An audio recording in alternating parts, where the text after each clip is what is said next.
Saudara-saudara, sekarang ini banyak orang bisa memberi contoh, tapi sedikit orang bisa menjadi contoh. Ngasih contoh mah gampang, jadi contoh susah. Karena beliau manusia. Laqad ja'akum rasulun min anfusikum. Kalau kambing disuruh nyontoh ayam, yang nyuruh nyontoh kagak punya pikiran. Ya, kagak level. Kambing mah nyontohnya kambing, kebo nyontohnya orang, nyontohnya orang. Makanya Nabi kita orang, bukan malaikat, bukan jin, bukan dewa, manusia. Kalau manusia disuruh nyontoh manusia, itu perintah masuk akal, predispositionnya sama. Kalau disuruh nyontoh malaikat mah ribet kan. Malaikat bagaimana nyontohnya, dia mah tidur kagak, makan kagak, sama duit budek, sama perempuan kagak open, lah susah nyontohnya. Ya,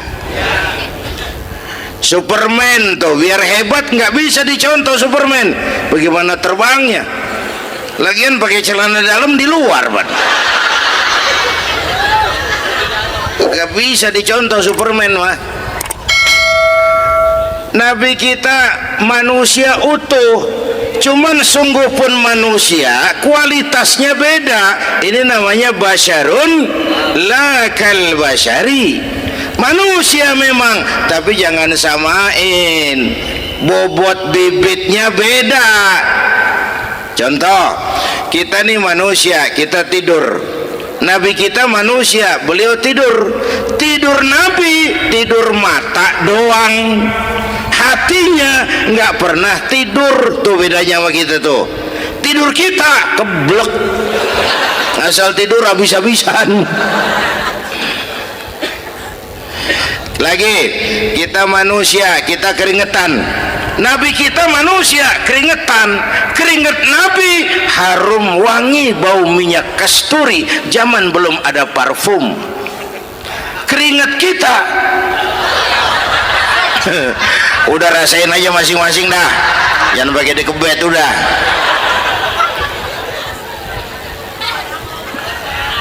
Contoh lagi, kita nih manusia nih, kita beludah nggak? Nabi kita manusia, beliau juga beludah. Ludah Nabi obat, ludah Nabi.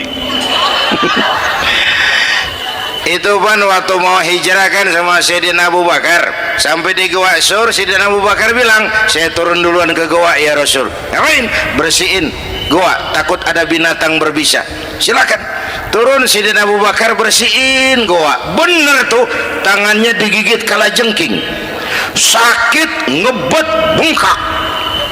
Kalajengking Arab ya, emang di Arab kejadiannya. Wuher nyaut aja bener, ditahan aja, udah aman ya Rasul, silakan turun. Lama-lama dalam gua berduaan kelihatan juga Sayyidina Abu Bakar mukanya pucat. Nabi tanya, ma baluka ya Abu Bakar? Abu Bakar kenapa? Nggak apa-apa. Berat meninggalkan Mekah? Enggak. Malas hijrah ke Madinah? Enggak. Takut diubur-ubur Quraisy? Orang kata enggak, itu mah enggak. Lah kenapa muka kamu pucat? Tangan digigit kalajengking. Ngapa nggak ngomong dari tadi? Saya nggak mau nyusahin Tuhan ya Rasul, biar saya tahan, asal jangan nyusahin Tuhan. Jangan begitu kau. Sini tanganmu, diambil sama baginda Nabi. Bismillahirrahmanirrahim. Cuh, diludahin, ringkes, sembuh saat itu juga. Ludah Nabi. Pengen tahu kita yang ludahin, bengkak campur koreng.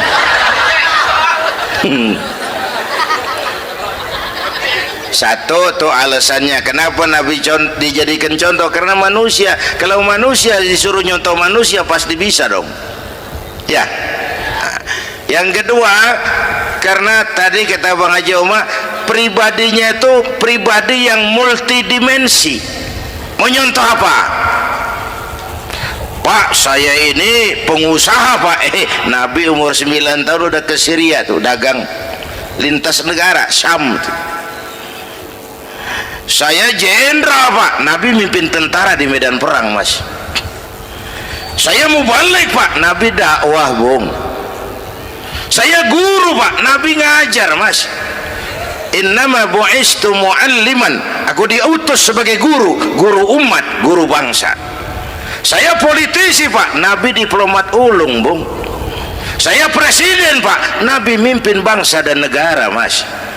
Saya kepala rumah tangga Pak, Nabi punya anak bini Bang. Ayo lempengan mana dulu cari ngomong. Malah Nabi Isa tuh nggak bisa jadi contoh bagaimana membina rumah tangga bahagia. Bagaimana membina rumah tangga bahagia menurut contoh Nabi Isa? Nggak ada Mas. Kenapa? Nabi Isa belum sempat kawin. Ya, Nabi Isa belum sempat kawin. Ada pengikut Nabi Isa menyangka nggak kawin ajaran Nabi Isa, pada ngikut lagi nggak kawin. Tuh pastor tuh mubazir. Orang dikasih perabotan.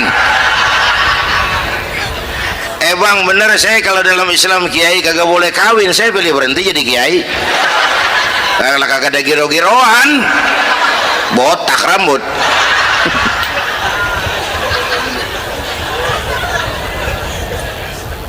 Makanya Bang Haji Oma cerita poligami saya girang banget tadi. Bukan yang ngomong ahlinya soalnya.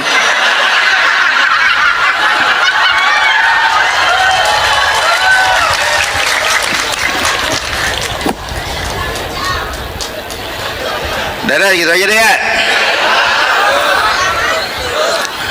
Nah, kata Imam Busair nih yang dahsyat, ka'annahu wa huwa fardun fi jalalatihi fi askarin hina talqahu wa fi hasham. Sepertinya kehebatan Rasulullah itu sama, baik sendiri maupun di tengah tentara. Artinya begini, orang hebat banyak, tapi yang hebat di mana-mana susah nyarinya. Baginda Rasul ini lagi duduk hebat, lagi jalan hebat, ada di pasar hebat, lagi di masjid hebat, di medan perang hebat, di depan anak-anak hebat, di mata musuhnya hebat, di depan sahabatnya hebat, di mata istrinya hebat, di mana-mana hebat. Lah susah cari orang begini Bang. Ya, kita mah hebat juga setempat. Di kantor hebat, sekantor orang diomelin. Di kantor, pulang ke rumah dikeplak sama bininya diem aja. Nih di depan bininya dia kagak hebat dia mah.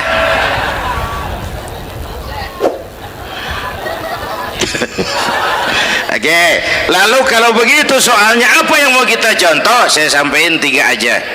Pertama, Nabi kita ini tokoh yang sejak kecil udah ditempa kesusahan. Bu, tadi kata Bang Haji, Islam mengangkat derajat kaum perempuan karena perempuan banyak melahirkan orang besar.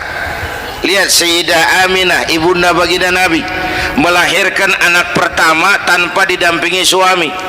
Meninggal suaminya, sedih hatinya, remuk perasaannya, tapi tegar jiwanya. Dilahirkannya bayi bernama Muhammad, diasuhnya penuh kasih sayang, diantarnya menjadi orang besar dan memang dibesarkan oleh Allah. Itu contoh tuh Bu. Bilangin anak-anak tong, bocah Nabi ngangon kambing tong, sekolah tong, jadi orang gede. Baba lu tibang tamat SD, lu sarjana lu. Baba lu cuman jadi RT, lu jadi camat lu. Biarin malu baba lu, pala jadi kaki, kaki jadi pala, asal lu terus sekolah. Bu, anak sekolahin, gelang doang digedein lu. Nih kan kita Betawi nih pendidikan ngentengin banget kotaan. Udah dong, jangan tinggi-tinggi sekolah udah. Ngapa mak? Baba lu kagak sekolah hidup noh. Hidup dong, pun jamu monyet juga hidup. anak sekolahin.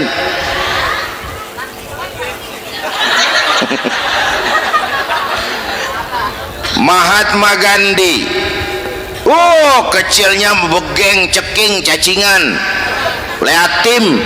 Emaknya tuh, Gandhi sekolah nak, Gandhi belajar nak, Gandhi jadi orang besar nak. Kalau perlu belajar ke Inggris, biar Inggris menjajah kita. Gak apa-apa kau sekolah ke Inggris, tapi jangan jadi Inggris nak. Jangan pacaran sama bule, jangan sentuh minuman keras. Gandhi jadi orang besar. Mahatma Gandhi tumbuh karena dorongan emak. Mak, udah yatim. James Watt, Kang Bandrek. Emaknya tuh yang dorong tuh jadi orang besar. Belum lagi perempuan yang jadi besar. Di Indonesia ada Kartini, di Jawa Tengah ada Dewi Sartika, di Jawa Barat Dewi Sartika, di Bengkulu ada Fatmawati Soekarno, sang penjahit bendera merah putih. Di Aceh muncul Laksamana Malahayati, disusul kemudian oleh Cut Nyadin, baru kemudian muncul Cut Koko, Cut Meme, Cut, ya udah tak cut lain dah.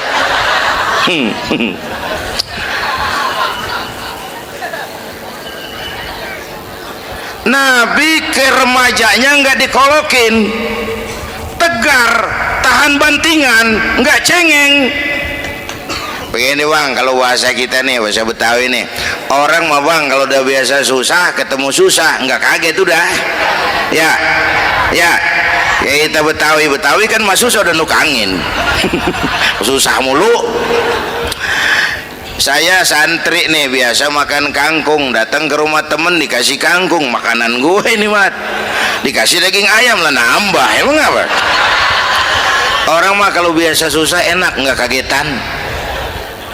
Saya santri biasa tidur di masjid, disuruh nginep di hotel lah pules nggak?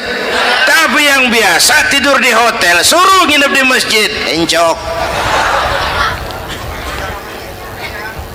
Makanya kemarin tuh waktu menteri-menteri baru dilantik tuh saya ngarepin tuh mudah-mudahan nih menteri ini begitu dilantik bacaannya nawaitu sauma ghadin.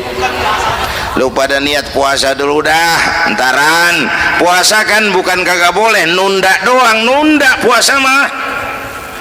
Tempe boleh maghrib, tahu boleh maghrib, air kelapa boleh maghrib. Lu menteri pada mau naik mobil mewah boleh ntar kalau ekonomi udah mendingan, rakyat udah pada legaan napasnya. Ya sebab apa? Itu duit buat para mobil para menteri kan duit negara. Duit negara kan duit rakyat. Duit rakyat kan duit gue juga, itu ada di situ. Gue bayar pajak. Sayangnya kebanyakan pejabat kita asal dilantik aja bacaannya Allahumma lakasumtu, niat buka puasa. Orang buka puasa kan kemaruk apa jadi gares ya. Bu, jadi benar Islam mengangkat harkat, derajat, martabat kaum perempuan. Kata Bang Haji Umar tadi, dengar nggak tuh? Waktu Nabi ditanya, ya Rasul, siapa yang paling harus saya taati di dunia? Ibumu. Setelah itu ibumu. Setelah itu ibumu. Setelah itu bapakmu. Ibu 3 kali disebut, bapak coba pikirin, ibu 3, bapak 1 bapak. Ini bagaimana ngitungnya? Jadi kerok begini nih ngitung nih.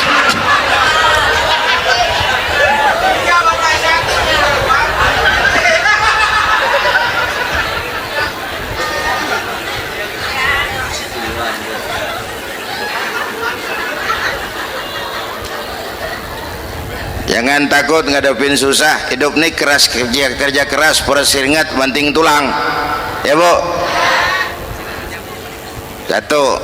Yang kedua, contoh dari Nabi, orang yang paling bersih hatinya Rasulullah, orang yang paling baik akhlaknya Rasulullah, orang yang bahkan sudah dapat jaminan ampun dari segala dosa Rasulullah.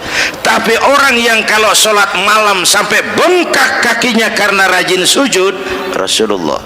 Aspek ibadah. Apaan? Diam-diam giliran gue ini ngomong.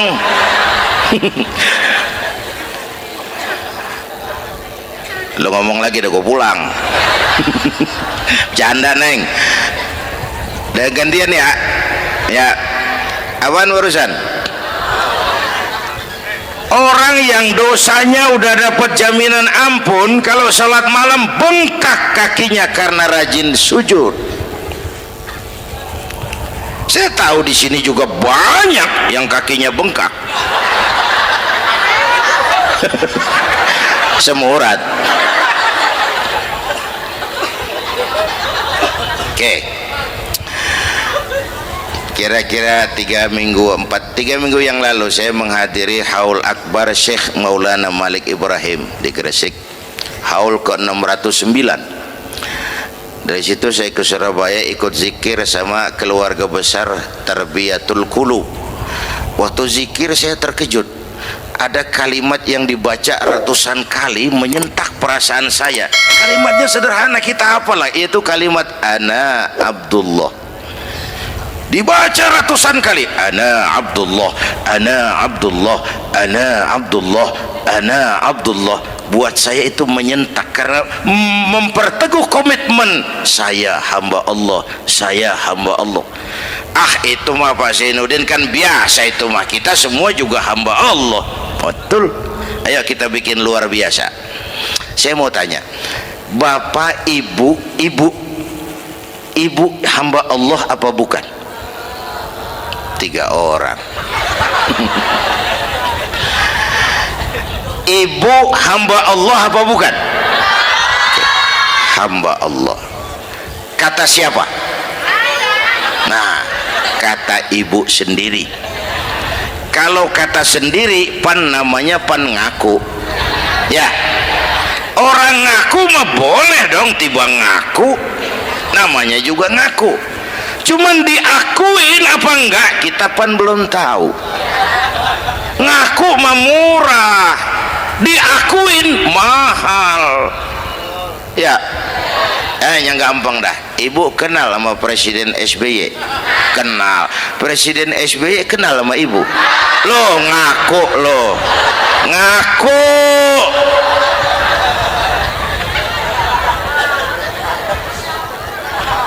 Saya hamba Allah, kata saya. Berapa banyak orang mulutnya hamba Allah, perbuatannya menyatakan dia hamba dunia, hamba harta, hamba jabatan, hamba setan, budak nafsu. Nggak sesuai ucapan sama perbuatan. Yuk jadi hamba Allah yang beneran. Jangan separuh-separuh. Kita mapan asal sakit mah hamba Allah. Ya Allah, ya Allah, lagi sakit.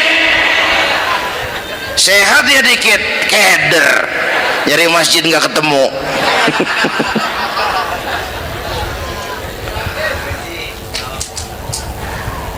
Apalagi kata Bang Haji tadi nih, kita nih kan zaman entertain nih. Orang pada pintar bikin bungkusan sekarang Bang. Ya, abad entertain, orang pada bangun pencitraan. Tadi itu kiai sama dukun tipis bedanya. Dukun pada pasang iklan sekarang, ketik reg. Waduh, sampean lahir hari Selasa, nggak cocok di air, ono di hutan sono. Larang udah dagang es jadi berhenti, nggak cocok di air.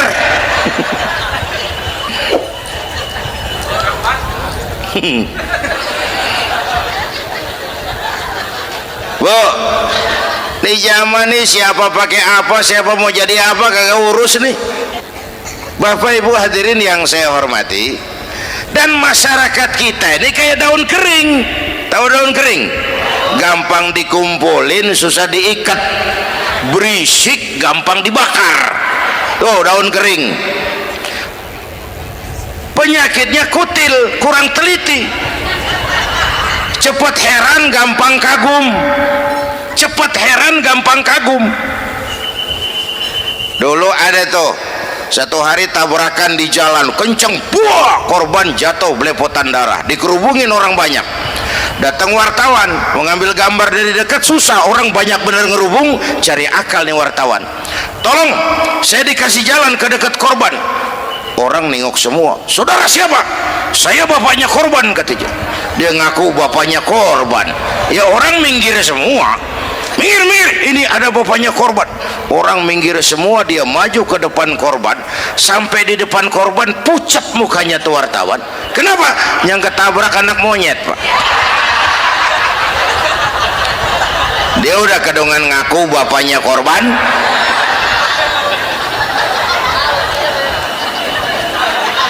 Bu, ini cerita pendek tapi pesannya lumayan nih.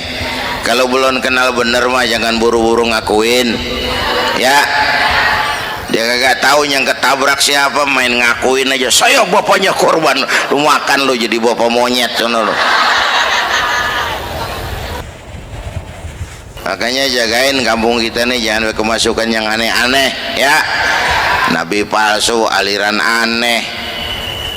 Ya ini bid'ah, itu bid'ah kuno yang kayak begitu. Capek kita ngurusin begitu, udah kelewatan, ya. Yang tahlil terusin, yang kagak suka nggak apa-apa, cuman jangan ngomelin yang tahlil. Orang tahlil juga pakai dalil. Yang mabok masih banyak, yang tahlil diomelin. Kita nih kayak kurang kerjaan, akhirnya rame turu-turu kita. Padahal yang harus kita kembangkan kan rukun antar umat seagama, rukun antar umat beragama, rukun antar umat beragama dengan pemerintah, kata Bang Haji Omar tadi. Rukun antar umat seagama, turu-turu kita muslim nih kudu rukun. Beda pendapat boleh, marahan jangan, ya. Ya, tangan kanan sama tangan kiri juga beda, cuman rukun. Asal kiri gatal nih, kanan kagak diundang, dia mau datang aja nggak rukin. Nggak ada kiri gatal kanan ngomel, lu garuk aja sendiri. Nggak, dia mah akur, ya Bu.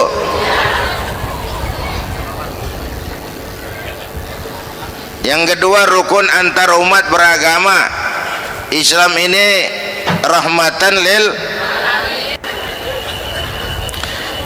Yang ketiga, rukun antar umat beragama dengan pemerintah. Ini mah kita kan bermasyarakat sama juga sembahyang berjamaah, ada imam, ada makmum, ya. Nih rakyat kudu jadi pemilih yang pintar ke depan, mau milih wali kota kayak gubernur kayak presiden kayak. Sebab apa? Sholat berjamaah kan siapa makmum kagak penting, Bang. Makmum mah siapa aja boleh, ya. Tiba ngikutin dia mah, ngaji dia mah gimana kayak nggak ada bab pemilihan makmum. Nggak usah, makmum mah kagak usah dipilih, siapa aja boleh, ya. Bang, tuh orang budak, Bang, boleh jadi makmum. Bacanya kagak fasih, boleh jadi makmum. Ketinggalan satu rakaat, boleh jadi makmum. Tapi nggak tiap orang boleh jadi imam. Siapa yang dipilih jadi imam? Pertama, a'lamuhum, kata Nabi. Orang yang paling alim di kampungmu siapa? Angkat jadi imam. Yang paling alim, bukan yang paling tua. Tua juga kalau kejemur kisut. Dulu tuh Nabi Adam waktu diangkat jadi khalifah kan bekalnya apa? Wa 'allama Adam al-asma'a kullaha. Al-asma' ay al-ulumul katsira. Dulu zaman Fir'aun perang sihir sama Musa, sekarang perang visi dan misi.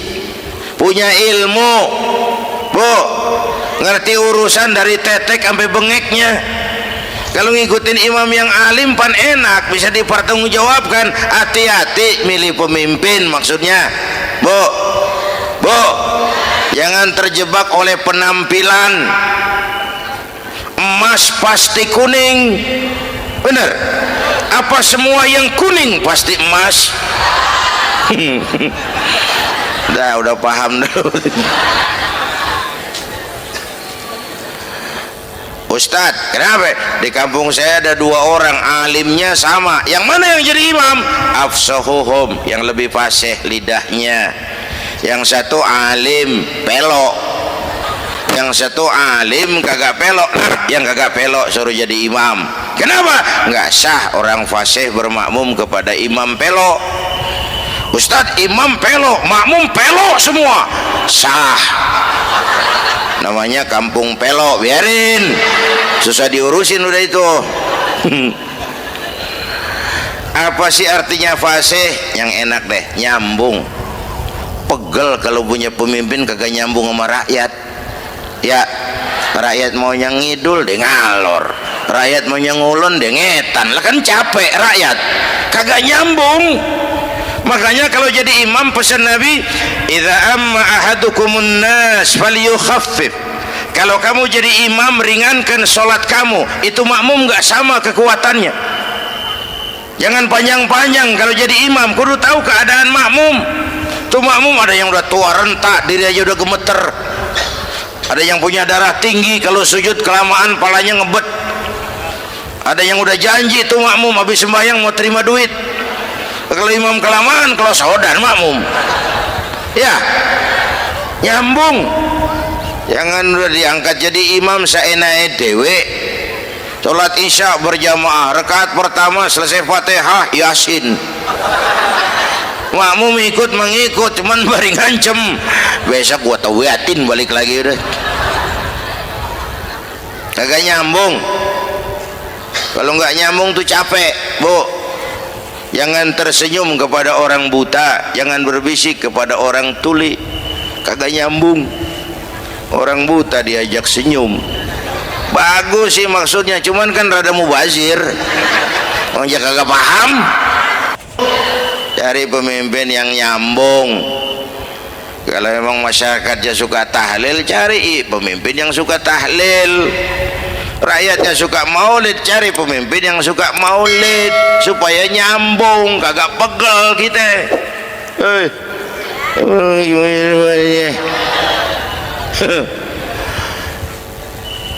Bapak Ibu hadirin, saya balik urusan kita. Nyontoh Nabi ibadahnya luar biasa. Bu, kita ini perlu Allah. Kita ini perlu Allah. Semua kita perantau di bumi Allah ini. Perantau pasti pulang.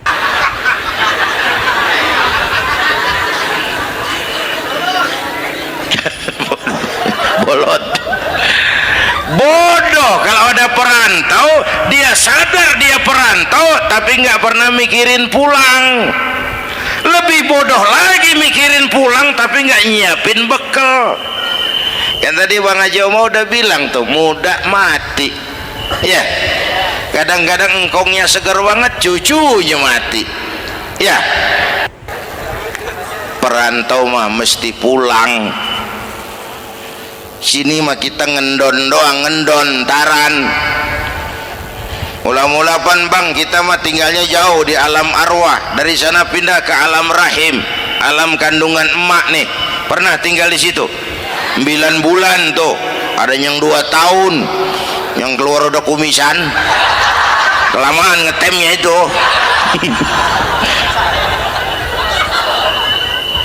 Dari sisi ini oh pantas ibumu, bapakmu, karena alam rahim, fisik dan psikis emak lebih capek dari kita bapak.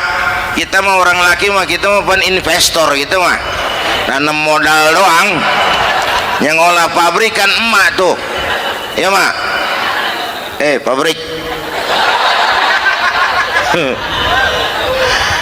Anak-anakku remaja, pemuda yang hadir, masya Allah, emakmu, emakku, emak kita semua nih, dari mulai ngidamin kita udah kita seksa nih mana.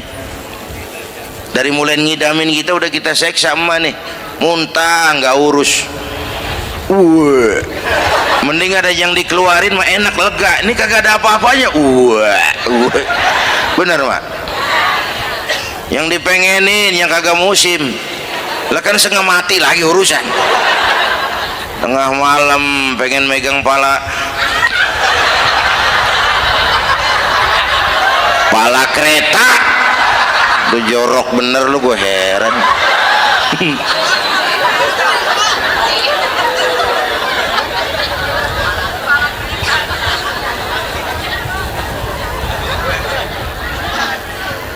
Bapak Ibu hadirin, yang ketiga terakhir, contoh dari baginda Nabi, modal utama perjuangannya adalah akhlak.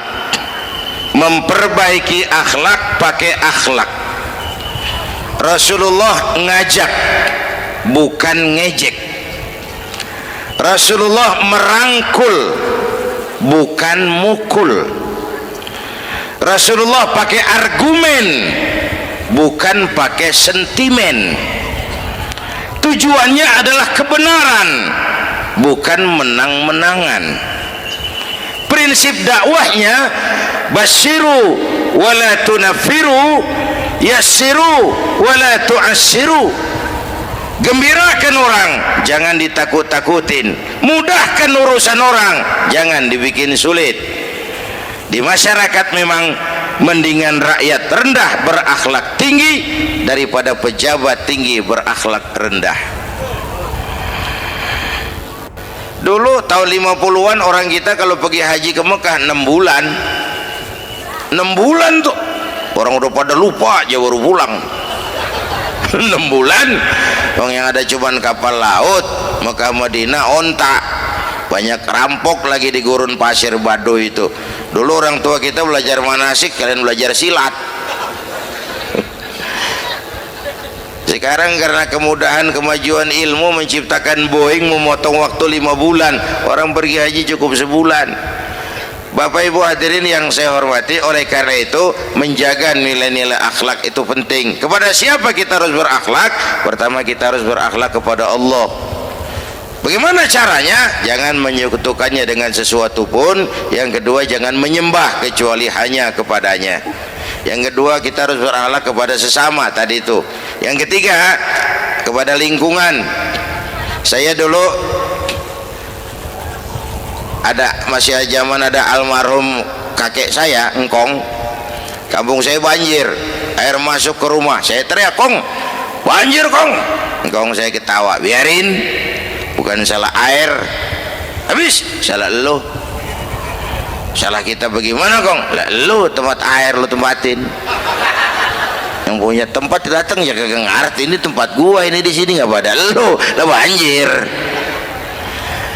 Engkong saya nggak makan bangku sekolahan, tapi wise Pak. Air kan bukan musuh, air kan temen. Temen kan kudu punya tempat.